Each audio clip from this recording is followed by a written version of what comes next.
Assalamualaikum warahmatullahi wabarakatuh.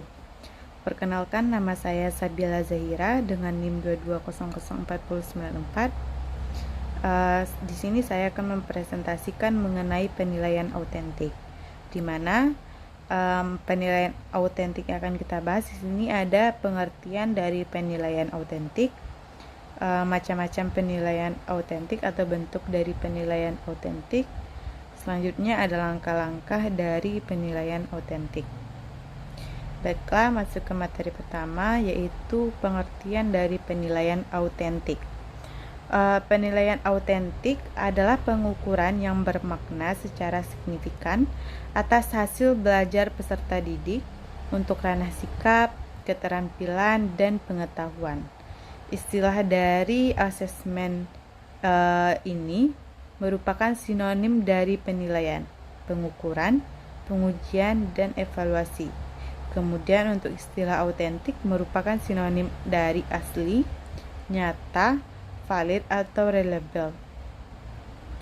Selanjutnya Peirce dan O'Malley pada tahun 1996 mengatakan bahwa penilaian autentik ini memiliki 6 karakteristik.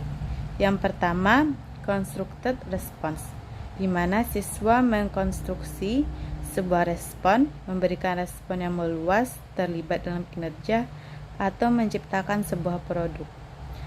Karakteristik yang kedua itu ada higher order thinking, artinya siswa secara tipikal menggunakan pemikiran tingkat tinggi dalam mengkonstruksi respon terhadap pertanyaan terbuka.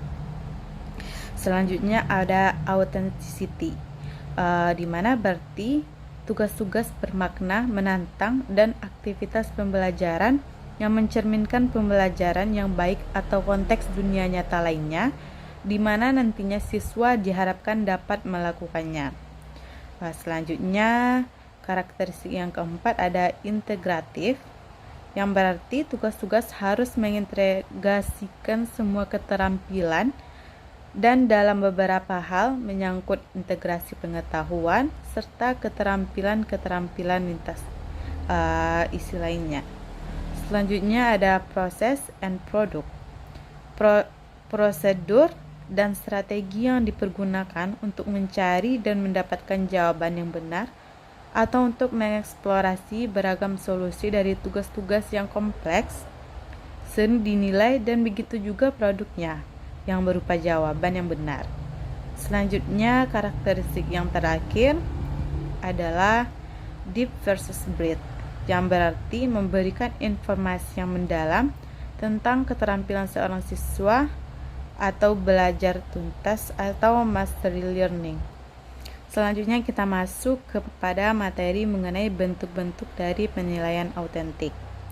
Yang pertama itu adalah penilaian kerja.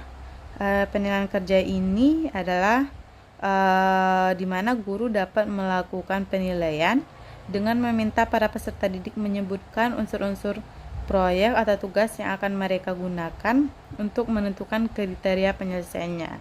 Dengan menggunakan informasi ini, guru dapat memberikan umpan balik terhadap kinerja peserta didik, baik dalam bentuk laporan naratif maupun laporan dari kelas.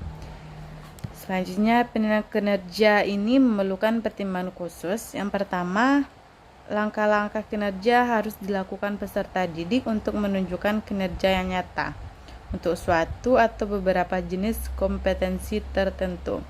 Selanjutnya, pertimbangannya adalah ketepatan dan kelengkapan aspek kinerja yang dinilai. Kemudian, kemampuan-kemampuan khusus yang diperlukan oleh peserta didik untuk menyelesaikan tugas-tugas pembelajaran. Kemudian pertimbangan keempat itu ada fokus utama dari kinerja yang akan dinilai, khususnya indikator esensial yang akan diamati. Yang kelima, urutan dari kemampuan atau keterampilan peserta didik yang akan diamati. Penilaian diri atau self-assessment termasuk dalam rumpun penilaian kinerja.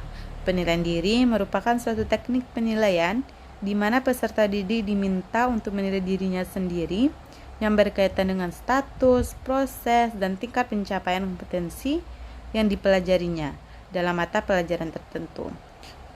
Teknik penilaian diri ini dapat digunakan untuk mengukur kompetensi kognitif, afektif, dan psikomotor dari peserta didik.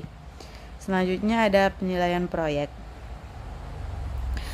Penilaian proyek merupakan kegiatan penilaian terhadap tugas yang harus diselesaikan peserta didik dalam jangka waktu tertentu.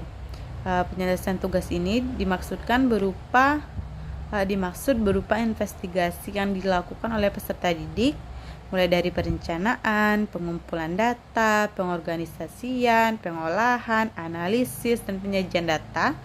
Dengan demikian, penilaian proyek bersentuhan dengan aspek pemahaman, pengaplikasian, penyelidikan, dan lain-lain. Setiap penilaian proyek setidaknya ada 3 hal yang memerlukan perhatian khusus dari guru. Yang pertama itu ada keterampilan peserta didik dalam memilih topik, mencari dan mengumpulkan data, mengolah dan menganalisis, memberi makna atas informasi yang diperoleh, dan menulis laporan. Selanjutnya itu ada kesesuaian atau relevansi materi pembelajaran dengan pengembangan sikap, keterampilan, dan pengetahuan yang dibutuhkan oleh peserta didik. Perhatian khusus selanjutnya ada originalitas atas keaslian proyek pembelajaran yang dikerjakan atau dihasilkan oleh peserta didik. Selanjutnya kita masuk ke bentuk penilaian yang ketiga, yaitu penilaian portofolio. Penilaian ini merupakan penilaian atas kumpulan artefak yang menunjukkan kemajuan dan dihargai sebagai hasil kerja dari dunia nyata. Penilaian portofolio bisa berangkat dari hasil kerja peserta didik secara perorangan atau diproduksi secara berkelompok, memerlukan refleksi peserta didik dan dievaluasi berdasarkan beberapa dimensi. Penilaian portofolio dilakukan dengan menggunakan langkah-langkah sebagai berikut. Yang pertama, guru menjelaskan secara ringkas esensi penilaian portofolio. Selanjutnya, guru bersama peserta didik menentukan jenis portofolio yang akan dibuat. Jadi di sini ada kesepakatan antara guru dengan peserta didik atas portofolio yang akan dibuat. Selanjutnya, peserta didik baik sendiri ataupun kelompok, mandiri atau di bawah bimbingan guru menyusun portofolio pembelajaran. Kemudian yang keempat, guru menghimpun dan menyimpan portofolio peserta didik pada tempat yang sesuai disertai catatan tanggal pengumpulannya. Guru menilai portofolio peserta didik dengan kriteria tertentu. Kemudian selanjutnya, jika memungkinkan, guru bersama peserta didik bisa membahas bersama dokumen portofolio yang dihasilkan. Kemudian yang terakhir, tentu saja guru memberikan umpan balik kepada peserta didik atas hasil dari penilaian portofolio. Bentuk penilaian selanjutnya adalah penilaian tertulis. Tes tertulis terdiri dari memilih atau mensuplai jawaban dan uraian, memilih jawaban dan mensuplai jawaban. Memilih jawaban terdiri dari pilihan ganda, pilihan benar salah, ya atau tidak, menjodohkan, dan sebab akibat. Mensuplai jawaban terdiri dari isian atau melengkapi, jawaban singkat atau pendek, dan uraian. Tes tertulis ini berbentuk uraian atau esai yang menuntut peserta didik untuk mampu mengingat, memahami, mengorganisasikan, menerapkan, menganalisis, mensintesis, mengevaluasi, dan sebagainya atas materi yang sudah dipelajari. Tes tertulis berbentuk uraian sebisa mungkin bersifat komprehensif sehingga mampu menggambarkan ranah sikap, keterampilan, dan pengetahuan peserta didik. Selanjutnya ada langkah-langkah penilaian autentik. Yang pertama itu identifikasi semua langkah-langkah penting yang diperlukan atau yang akan mempengaruhi hasil akhir yang terbaik. Selanjutnya, tuliskan perilaku kemampuan-kemampuan spesifik yang penting dan diperlukan untuk menyelesaikan tugas dan menghasilkan hasil akhir yang terbaik. Usahakan untuk membuat kriteria-kriteria kemampuan yang akan diukur tidak terlalu banyak sehingga semua kriteria tersebut dapat diobservasi selama siswa melaksanakan tugas.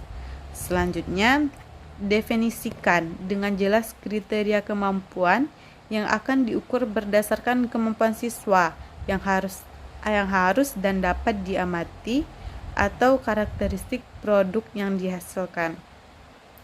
Kemudian langkah terakhir, urutkan kriteria kemampuan yang akan diukur berdasarkan urutan yang dapat diamati.